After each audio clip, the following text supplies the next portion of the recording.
저는 오늘 예수님의 오신 이 성탄절이 다가오는 이 시간에 예수님의 육신의 어머니 마리아에 관해서 한번 생각해 보고자 합니다. 사실 우리 개신교에서 이 마리아가 별로 이렇게 중요하게 여김을 받지 못합니다.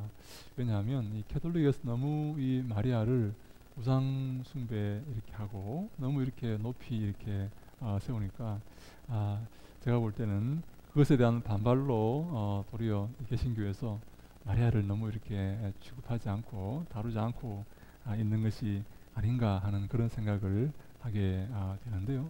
저는 왜 하나님께서 그 하고 많은 여인들 가운데서 마리아를 선택하게 하셨는가 하는 면을 생각해 보면서 우리가 하나님의 그 마음과 그 마리아가 이렇게 그 천사의 그 수태 고지를 들을 때에 보였던 그 반응, 이 반응을 생각하면서 어떻게 우리가 이 땅을 살아가야 될 것인가, 주의 마음은 어디에 머물러 있는가 하는 것을 한번 생각해 보고자 합니다.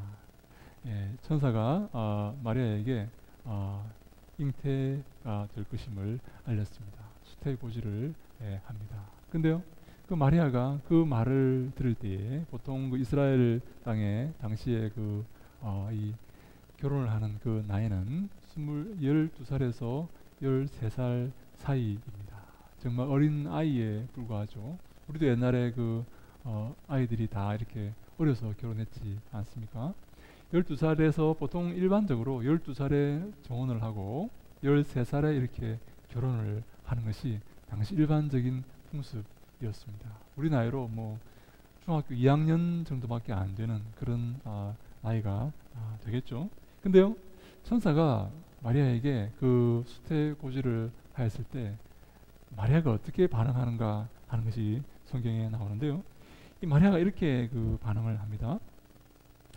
제가 아직 남자를 알지 못하는데 어떻게 아이가 태어날 수가 있습니까? 그렇게 반응을 합니다. 이 34절에 그렇게 나와 있는데요. 마리아가 천사에게 말하되 나는 남자를 알지 못하니 어찌 이 일이 있으리까? 라고 반응합니다. 근데요, 이 누가복음 1장 이 34절의 이 말씀은 이 마리아의 이 두려움의 표현이 아니라 이상합니다, 이것은 불가능합니다 하는 그런 표현입니다. 근데 이 두 표현이 굉장히 중요한 게요, 지금 마리아가 내게 천사가 고백했던 고지했던 잉태의 고지가 싫어하고 두려워하는 그런 상태로 그 고지의 말씀을 들은 게 아니라 이상하다는 그런 의미로 그 말씀을 듣고 있는 것입니다. 다시 말해서 아닙니다, 싫습니다, 저는 어립니다, 저는 아직까지 세상을 더 살고 싶어요, 내 자유를 더 누리고 싶단 말이에요, 왜 제가 그런 일을 당해야 됩니까? 하는 이런 두려움과 싫음이 아니라, 아니 저는 아직 결혼을 못했는데요, 저는 아직 남자를 알지 못하는데요, 어떻게 그 일이 제게 일어난다는 말입니까? 이렇게 그건 불가능합니다, 이상한 이야기인데요, 그런 의미로 지금 마리아가 받아들이고 있는 것입니다. 이 두 차이를 여러분 이해하시겠습니까? 싫어하고 두려워하고 나는 그 일에 관여하고 싶지 않아요, 저는 내 삶을 살고 싶어요, 저는 벌써 아이를 갖고 싶지 않단 말이에요, 이런 게 아니라 아니 난 아직까지 결혼을 못했는데요, 나는 남자를 모르는데요, 어떻게 이런 일이 일어날 수 있죠? 불가능한 것 아닙니까? 하는 이런 이상한 그런 태도로, 이상한 말을 들었다는 태도로 지금 마리아가 응대하고 있다는 사실입니다. 근데요, 그 일을 우리가 알 수 있는 것이 이 36절에 천사의 이 마리아에 대한 답변을 통해서 우리가 알 수가 있습니다. 36절에 이렇게 나옵니다. 보라, 내 친족 엘리사벳도 늙어서 아들을 배웠느니라, 원래 임신하지 못한다고 알려진 이가 이미 6달이 되었나니 라고 말합니다. 천사가 마리아에게 너의 친족 엘리사벳도 늙어서 아들을 배웠느니라, 본래 임신하지 못한다고 알려진 이가 나이가 많아서 임신 못한다고 했는데 이미 6달이 되었다 라고 말합니다. 무슨 말입니까? 이상하게 생각하지 말라고. 너의 친족 엘리사벳도 그렇게 잉태가 되었어. 하나님은 하실 수 있단 말이야. 그래서 37절에 보니까 대저 하나님의 모든 말씀은 능하지 못하심이 없느니라 라고 말씀을 하는 것입니다. 여러분 천사의 이 말을 여러분 잘 이해하시겠죠? 마리아의 이 태도를 잘 이해하시겠죠? 저는 이 어린 마리아가 이 천사의 말에 이렇게 반응한다는 것을 참 놀랍게 여겼습니다. 마리아는요, 그 주님의 이 육신을 잉태하는 데 대한 그런 두려움이 있었다기보다는 그 주님의 그 임하심과 그 오심을 너무 이렇게 기쁘게 맞이하는 그런 모습을 우리가 보게 됩니다. 그래서 마리아가 38절에 이렇게 고백합니다. 마리아가 이르되 주의 여종이오니 말씀대로 내게 이루어지이다. 이렇게 고백을 하는 것입니다. 그리고 마리아가 고민하거나 마리아가 두려워한 게 아니라 천사가 하나님 말씀은 능하지 못하심이 없다. 하나님은 다 하신다. 걱정하지 마라. 이렇게 말씀하니까 마리아가 즉각적으로 주님의 여종이오니 저는 주님의 종입니다. 저는 주님의 종에 불과합니다. 말씀대로 내게 이루어지기를 원합니다. 라고 응답을 했다는 것입니다. 여러분 이 말씀에 순종하는 자세, 주님의 종입니다. 주의 말씀이 내게 이루어지기를 원합니다. 라는 이 자세가 진정한 종의 자세이고 진정 주님이 기뻐하시는 자세이다 라고 하는 말씀입니다. 여러분 그 뒤에 보니까 천사가 떠나가니라 이렇게 나와 있습니다. 천사가 용무를 마치고 이제 떠나간 것이죠. 이 말이 의미하는 것은 무엇인가 하면 이제 마리아의 그 답변, 주님의 종입니다. 저는 주의 종입니다. 주의 말씀대로 내게 이루어지기를 원합니다 했던 이 말씀이, 이 마리아의 답변이 아주 천사의 이 사명을 이루는 그런 답변이었다 하는 것입니다. 천사가 이제 용무를 끝냈다는 것입니다. 천사의 모든 이 사명, 이 수태고지의 사명, 그리고 마리아가 그것을 받아들였다는 이 사실이 이 천사가 떠나가니라 라는 이 말 속에 담겨 있습니다. 천사가 이제 용무를 다 마친 것입니다. 이 역사가 이제 끝이 난 것입니다. 무엇으로 끝이 났습니까? 마리아의 순종으로 끝이 납니다. 주님의 종입니다.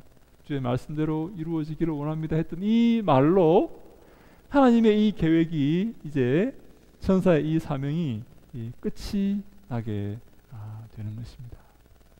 다시 말해서 천사가 계속 지금 설득하고 계속 지금 노력하고 지금 마리아가 이게 지금 이렇게 받아들이지 않고 하던 이 어려운 상황에 놓여 있는 게 아니라 모든 사실이 이 마리아의 답변으로 다 정리가 되어버린 그런 지금 상태에 지금 있다는 것입니다. 사랑하는 여러분, 하나님께서 우리에게 오셔서 누구야 이 일을 좀 할 수 있겠니?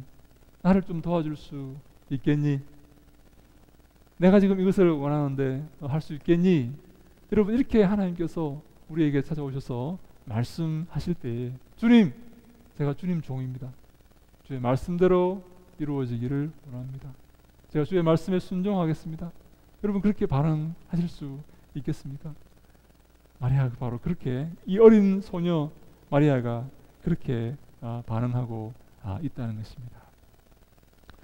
여러분 사실 이 주님의 종입니다. 저는 주님의 종에 불과합니다. 주님의 뜻대로 하겠습니다.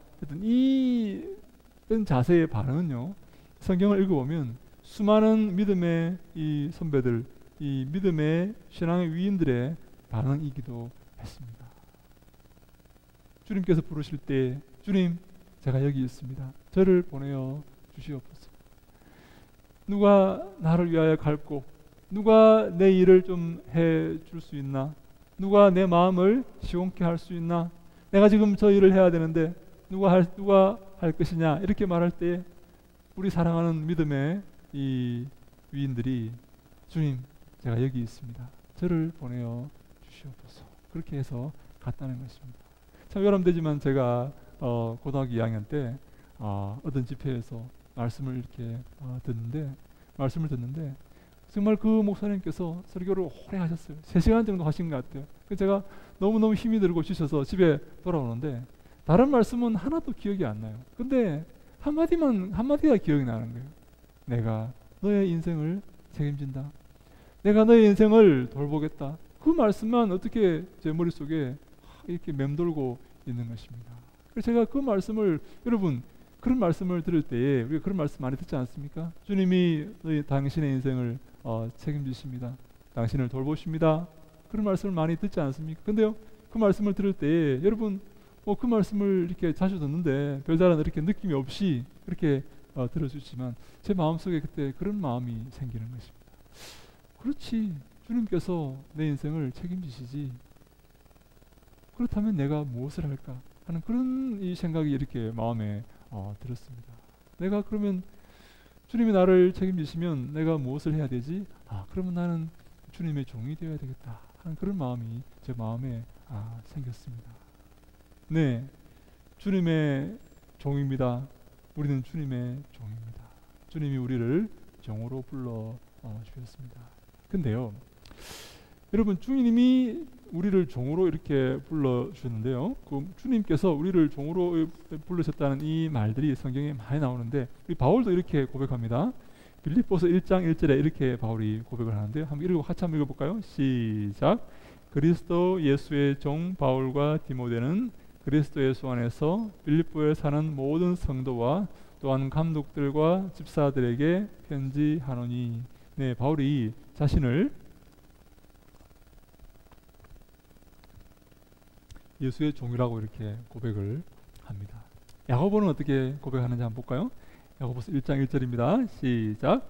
하나님과 주 예수 그리스도의 종 야고보는 흩어져 있는 12지파에게 문안하노라. 네, 야고보도 자신을 종으로 이렇게 고백을 합니다. 이 종된 고백, 이 종의 마음, 내가 어떤 일의 주인 되는 것이 아니라 내가 주님의 종이라는 이 마음이 주님이 원하시는 마음이다 하는 것입니다. 주님이 기뻐하시는 마음이다 하는 것입니다. 주님께서 우리에게 찾아오셔서 무언가를 부탁하실 때, 어떤 사명을 우리에게 주실 때, 주님, 저는 주님의 종입니다. 주님 주의 뜻대로 이루어지기를 원합니다. 이렇게 우리가 반응할 수 있는가? 그리고 반응할 수 있기를 주님 이름으로 축원합니다. 아멘. 그래요, 여러분, 이 주님의 종이 된다는 이 사실이 여러분 기쁜 사실일까요? 이게 괴로운 일일까요? 이게 짐이 되는 것일까요? 이게 복이 되는 것일까요? 근데요, 주님께서 우리에게 이런, 어떻게 보면 이 주님의 종이 된다는 이 사실이 우리에게 짐이 된다는 그런 생각을 할 수가 있습니다. 내 마음대로 내 자유대로 이렇게 살고 싶은데 주님의 종으로 살아야 된다는 이 사실, 주의 명령을 준행하며 주님의 그 뒤를 따라가야 된다는 이 사실, 이것이 내게 큰 어려움과 힘듦과 짐이 될 수 있지만, 근데 이 사실이 우리에게 또한 축복이 된다는 사실을 우리가 알아야 될 필요가 있습니다. 주의 종이 된다는 이 사실이 우리에게 복이 된다는 것입니다. 주님께서 우리를 종 삼으시고 우리를 당신의 하인으로, 노예로 삼으시고 우리에게 복을 주시지 않겠습니까? 주님께서 우리에게 일을 시키시고 부탁을 하시고 우리의 자유를 제한하시고 우리를 속박하시고 이 사명을 우리에게 맡겨주시고 이 사명을 완수하게 하신 후에 우리에게 복을 주시지 않겠습니까? 네, 주님은 그냥 입을 닫고 마는 그런 분이 아닙니다. 사람들은 다른 사람을 이용하고 시켜 먹고 입을 닦을 수 있지만 주님은 그런 분이 아니십니다. 우리에게 사명을 주시고 우리에게 임무를 맡기신 후에 그 임무를 잘 완수한 후에 잘하였도다 착하고 충성된 종아, 이렇게 우리에게 말씀하시고 우리에게 큰 복을 주신다는 것입니다. 마리아가, 저 베들레헴의 저 마리아가 아무런 그런 평범한 특별한 할 것 없는 평범한 저 소녀 저 마리아가 예수님의 몸을 잉태한 그 마리아가, 여러분 기독교 2000년 동안 성탄절만 되면 그 마리아를 우리가 함께 노래하고, 또 우리 저 가톨릭에서는 마리아를 마치 성인처럼 그렇게 이렇게 높이고 하지 않습니까? 성경에 나와 있는 이 믿음의 이 선배들, 우리가 믿음의 이 위인들은 다 자기를 스스로를 종으로 이렇게 자처합니다. 주님의 종입니다. 저는 주의 종에 불과합니다. 무익한 종에 불과합니다. 근데요, 이 믿음의 위인들은 주님 앞에서 큰 칭찬을 받게 되었고, 주님 앞에 높아지는 그런 모습을 우리가 다 보게 됩니다. 여러분, 이 종의 마음이 바로 예수 그리스도의 마음입니다. 우리 빌립보스 2장 5절에 우리 예수님의 마음을 대해서 한번 이렇게 기록되어 있는데, 유명한 구절입니다. 한번 같이 한번 읽습니다. 시작. 너희 안에 이 마음을 품으라. 곧 그리스도 예수의 마음이니 그런 근본 하나님의 본체시나 하나님과 동등됨을 취할 것으로 여기지 아니하시고 오히려 자기를 비워 종의 형체를 가지사 사람들과 같이 되셨고 사람의 모양으로 나타나사 자기를 낮추시고 죽기까지 복종하셨으니 곧 십자가에 죽으심이라. 아멘. 이 마음이요, 이 하나님의 마음이고 또한 예수님의 마음입니다. 바울이 이렇게 고백합니다. 너희 안에 이 마음을 품으라.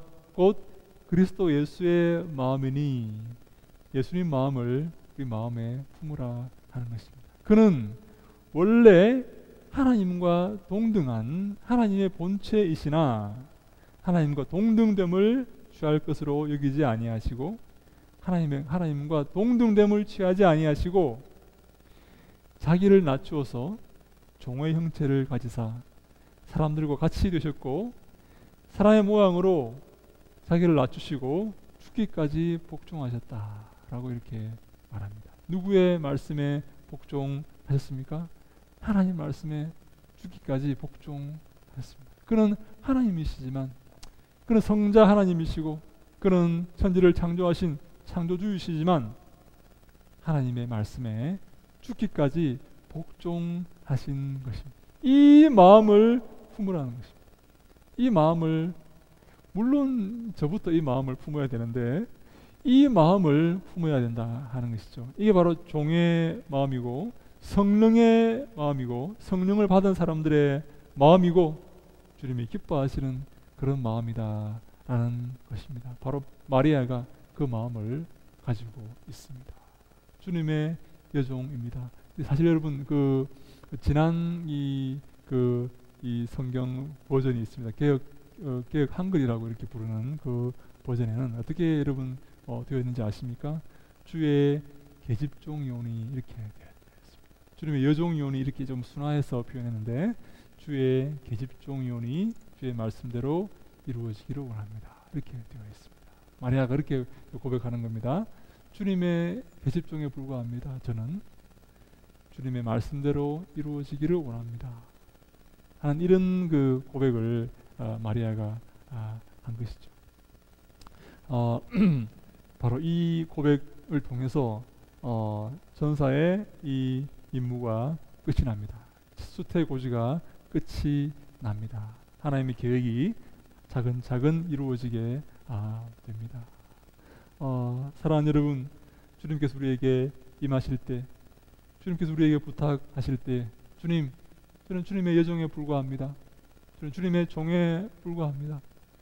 주의 말씀, 내 뜻이 아니라 주의 말씀이 이루어지기를 원합니다. 제가 주의 말씀대로 살겠습니다. 라고 응대하고 응답하는 여러분 되시기를 주님 이름으로 축원합니다. 아멘. 여러분, 이 믿음, 이 순종의 마음, 이 순종의 마음이 저는요 신앙생활에 가장 중요한 것이다 라고 생각을 합니다. 우리의 신앙의 이 순종의 마음, 주님이 우리에게 오셔서 우리에게 말씀하실 때 순종하는 이 마음, 하나님 말씀에 토를 달지 않고 하나님 말씀에 순종하는 마음, 내 의견을 제시하지 않고 주의 말씀 앞에 주의 말씀이 이루어지기를 원합니다 라고 고백하는 이 순종의 마음이 저는요 가장 중요한 마음이고, 이 마음이 우리에게 형통을 주고 이 마음이 우리에게 복을 준다라고 저는 믿습니다. 예수님께서 이렇게 그 산에서 기도하시고 제자들을 미리 먼저 그 처소로 이렇게 보내어 주셨습니다. 제자들이 배를 타고 갈릴리 바다를 건너갑니다. 여러분, 제자들 가운데 적어도 4명이 어부입니다. 어부 출신입니다. 근데요, 그들이 그 갈릴리 바다에서 배를 타고 가면서 앞으로 나아가지를 못합니다. 왜냐하면 풍랑이 일었기 때문입니다.